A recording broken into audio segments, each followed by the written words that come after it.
this is Jana. Welcome to my kitchen. Today, Erin thought you would want to see how I make our ground beef. I start out with a beef chuck roast, and when you buy them this size, they're $6.19 a pound. If you buy the big box and order ahead from Sam's Club, you can get it for $5 and something a pound. So that's what I start with to make my ground beef. And so I've already done some, so my cutting board looks dirty because it is, because I have already done 2 of these packages of roast ahead of time. So anyway, I trim off anything that's gristle because I don't want gristle in my hamburger meat either. And so you can kind of feel where there's gristle. There's really not very much waste in most of these roasts. I want to keep the fat though. The fat is a good thing, but I kind of feel around if there's any hard gristly areas because I don't want that, because it will be a little hard chunk in your ground beef. You don't want that. I don't. Maybe you want that extra texture. That's not appealing to me. And so I have a Weston meat grinder. It cost me on Amazon about $140. It'll be in my Amazon cart for you to see. If you order from my website, this is just so you know, it doesn't cost you any more on my Amazon store than it would if you just ordered from regular Amazon. I can't see who buys anything or whatever, but I do get a little commission off that, just so you know that, okay? And so if you want to help a girl out, that's fine. If you don't, order it off your own. And then I cube this for the machine. It says to make them in 1-inch cubes so that it'll fit down in the tube. And as you can see, this doesn't take very long. And if I do 3 of these, it takes me about a half hour to 40 minutes, probably max, to do all of this preparation of grinding and making the packages to go in the freezer. And what I do is I make 8-ounce burgers. And if I need a pound of ground beef, I just have to take 2 burgers out. And so see, I can go through and trim off, you know, any little shreds that I want to. But out of that whole roast, that's about all the gristle that there was. So not a lot of waste at all. And I know what's in it. That's why I started doing my own, because they started coming out saying the things that they were making ground beef with. And I was disgusted, to say the least. And it's like I couldn't eat ground beef because I didn't know what was really in it. And I don't like that paste stuff and the bone trim stuff. I don't know. I was just kind of grossed out. So my husband, being the awesome guy that he is, bought me a meat grinder. And it's like I can make sausage, hot dogs, whatever I want with it.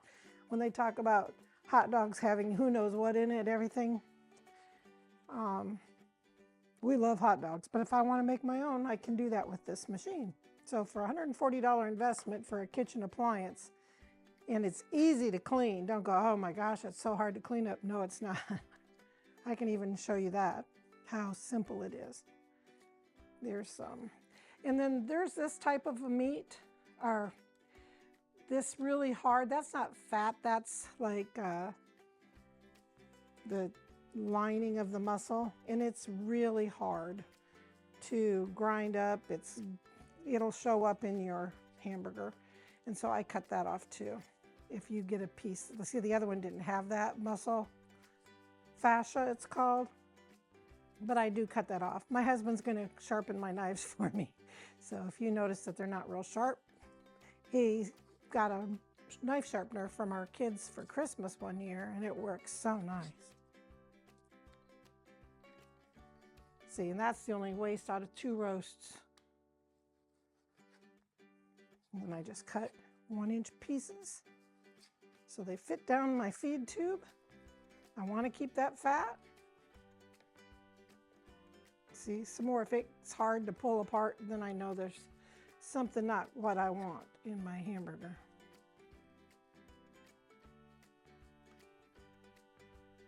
I'll let that sacrifice. I don't want that. Okay, so then this is going to get noisy. I don't know if Erin can mute it or not, but I'm going to show you how I do this. I've already started those other 2 roasts. Look at this beautiful, Aaron, zoom in on this if you can. Can you zoom in on this?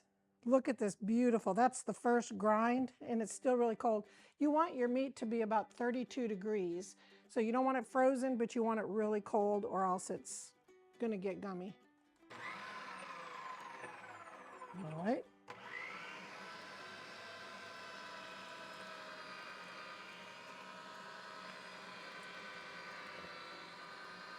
And I put them down the feed tube like this, and it comes out grinding. And I have the large disc in first. So I'll have Aaron change positions here and come around the other side.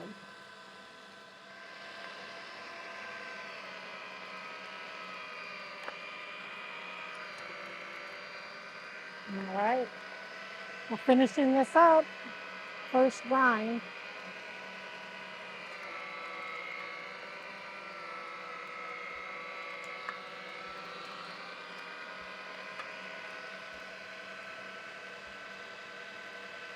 Wait for it to finish coming out of the feed tube.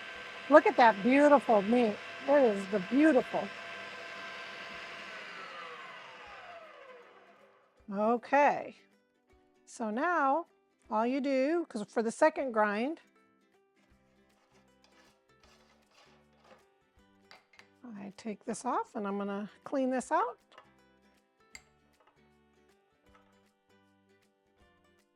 This is like some of that tissue that I said doesn't grind real well. See? It just kind of sticks in there, and I'll throw that away. Okay? Now I'm going to be right back. I'm going to show you how to switch discs. Okay, for my second grind, I had to get the smaller whole disc. And so you just go through, you put your star back on, like that, and then just slip this over. Put it in, line up the holes. See how simple this is? You don't have to be mechanical. You don't have to be a guy. You can do it, okay? Guys can do it. Gals can do it. This is easy. It's not heavy. And so I've got my first grind in this tub over here. And so you can buy these tubs. I'll put them in my Amazon store. I got mine at Sam's Club, but they're on Amazon store too. I absolutely love them. They clean up so nice. It's the bus tubs like restaurants use, okay? And so we'll be right back, and I'm going to get this going. Okay, this is optional for you, but we really like it. This is Wagyu beef tallow. It's not like the trimmings off of the roast. It's actually from the internal fat of the beef, and it is so clean. It doesn't really have any flavor, but it adds moisture to your beef, helps the hamburgers stick together, but it's optional. I've done it with and without adding the beef tallow, but I just enjoy the flavor of the meat when it's moist, and it's just so good. So you can add some of this to your meat if you choose to. And so I'm going to add that as we go through. I've got my little ice cream scooper here, my meat scoop, and I'm going to add some beef tallow, and I have it refrigerated so that it's ice cold, and I'm going to add scoops of that in to my meat. And so we'll be right back. Okay, we're back, and I'm going to add in my first grind of meat.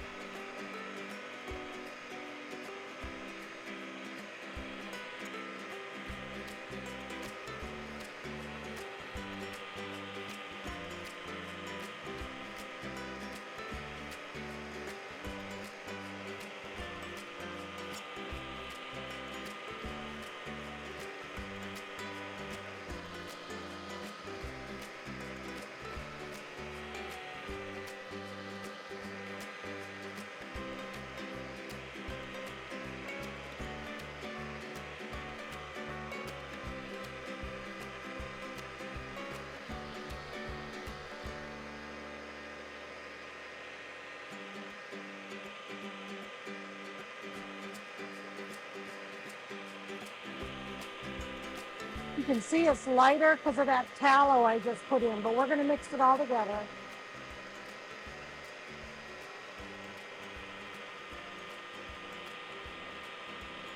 And we'll be back. Okay, we're getting down to the end of my beef, so I'm adding some tallow. You can do it as you go along or do it at the end, and then you just mix it all together.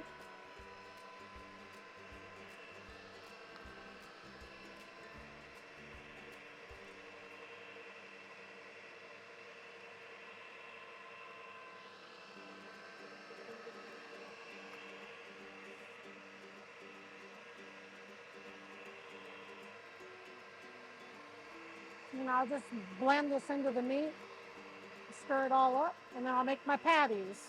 So we'll be right back and make some patties. Okay, welcome back. We got our meat mixed up. We got our beef tallow put in. And like I said, the beef tallow is optional. And that's why it's a little lighter color because of that added fat that I put in. And so we have just about 8 ounces there for a patty. There. And you can make them any size you want. You want to make some bigger, some smaller, but I like the 8 ounce because you know what? It is easy to thaw 8 ounce patties. If you need 2 pounds of meat, you just thaw out 4 patties. So simple. Let's see how close Jana can get to 8 ounces, guessing with my hand here. Let's see.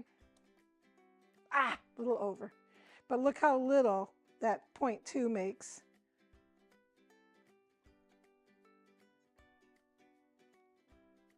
Look it, I was over by that much. Pretty good, Jana. Okay, and so I've got these little parchment paper circles, and when I pack them in together, they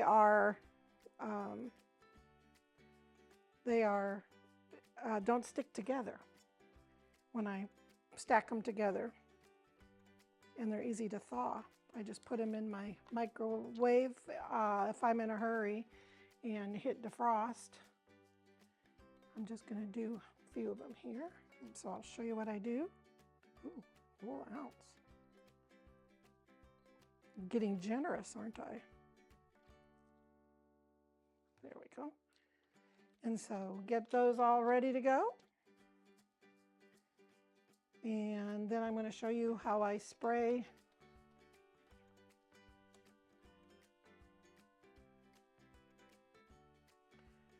my hamburger press with you can use Pam, you can use whatever your family uses, some nonstick spray or oil. Oh, good job, Jana. Okay, so I'm going to have to remove the glove here because I don't want to cross-contaminate. And so I just spray my hamburger press with the oil. Like I said, that's avocado oil. And I come in and I press like that. And there's an 8 ounce patty. And then I keep my black trays that the roasts come in on, and I put my patties in, put a parchment on top of them like that. And that is how I make my patties. And so I just stack them up on the trays and I put them in a 1.5 gallon or 2 gallon, whatever those are, the great big Ziploc bags, and slip them into my freezer. If we're going to have hamburgers, I just pop them out, set them out to thaw, and it doesn't take very long at all. And so that's how I get it done. If I need tacos and I need a pound of meat, I pull out 2 patties, and they come right apart when you use the parchment paper. So I'll put, like I said, the parchment paper will be in my Amazon store so you know which to order. They come in different sizes. They come in smaller or bigger, but I use them for lots of things. And so, but the hamburger patties, and you can put them as thin as you want, and then that's what I do is I stack them up, and then they come right apart out of the freezer. All right, we'll be back in a few. Okay, the last patty. I made some smaller ones just for the grill or the cast iron, making burger patties. And so I forgot to tell you, when I stack these, I do paper on the bottom, paper on top, and then paper on the bottom, paper on top, paper on the bottom, paper on top, like that. And that way, they don't stick together. You can slide them out easily out of the freezer. Those papers are very inexpensive. I'm going to save one out because I'm going to fry one up for you so you can see what these delicious burgers taste like, homemade burgers. And so all I do then is I keep those trays from those roasts, but you can use whatever, or you can just put them in smaller amounts into a quart bag, just however many your family normally uses. But these are the 6-ounce ones, and 6.5 I think I used. And then I just slide them back in these great big Ziploc hefty bags, or like this, and then I just pop them in my freezer. And then I just have to reach in, take out whatever I want. And it's as easy as that, and it helps, those papers help keep from freezer burn as well. And then these are my 8-ounce ones. So if I'm going to make a meatloaf, I need 2 pounds of meat. And so I just grab 4 burgers and I'm good. And so that is how easy it is. And I'm going to whip up one of these burgers in a cast iron so you can see what it looks like. I'm also going to have a video showing how I clean my meat machine and how easy it is. It's a very nice cleanup. Thank you for stopping by Jana's Kitchen, but we'll be right back with a picture of one of these burgers. Okay, we've got our burger patty and our hot. See, it's smoking hot cast iron. I'm going to add a little bit of salt, a little bit of fresh ground pepper. I like a little bit of onion powder on mine. And pop it into that hot. Make sure your cast iron is smoking hot. Now I'm going to add a little bit more salt on this side. I use that Celtic salt. It's got all the minerals and everything in it. You can get it on Amazon. It's in my cart, in my store. I keep saying cart in my Amazon storefront. There we go, Erin. And now we're going to sizzle. And you can make these as thick or thin as you want by pressing. If you like a thicker burger, then don't press it down. If you like a smash burger, then you can even smash it small down as thin as you want. Here in town, some of them are paper thin and they're just like bacon. They're so crispy. So we'll be back in a minute when we're going to flip this. Okay, before I flip this, I wanted to show you, I have not added anything to this skillet. And you can see the clear juices. That's that Wagyu beef tallow that is in the pan. A lot of store-bought meat has water coming out of it because they add a lot of water, sometimes because of ice cubes or whatever to the ground beef. But that is the actual beef tallow. And so when I put my meat on the plate, I will pour that Wagyu beef tallow over the top of the burger because that's just Flavor Town flavors. We'll be right back. All right.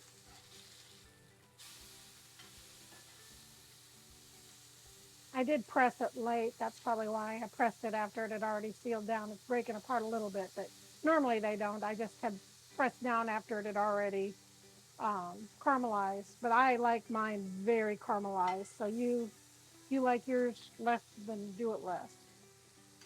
Look at that. So delicious. We'll be back when it's done. All right. There is our burger. I'm going to clean that plate up a little bit. Now imagine that with some bacon and some American cheese on a big old bun. But I just wanted to show you how delicious these are. We'll be right back. We'll let it set for a few minutes and then we're going to come back and give it a taste. Okay, this is what I like to do, is all that delicious beef tallow. All you carnivores out there, I'm telling you what, that is delicious hamburger, or hamburger steak, some people would call it. And so now I am going to taste this delicious, nutritious burger. Mm, mm, mm, mm, mm, mm, mm, mm, mm. It is absolutely moist, flavorful. Because I was noticing that the hamburger at the grocery stores didn't have as much flavor anymore. So I highly recommend you make some of these. Start with a small batch, see how you like it. You're gonna order more. I have the Wagyu beef tallow is in my Amazon storefront, and the hamburger press and parchment papers and all the things that you need. So I hope you stop back to Jana's Kitchen. Enjoy your burger.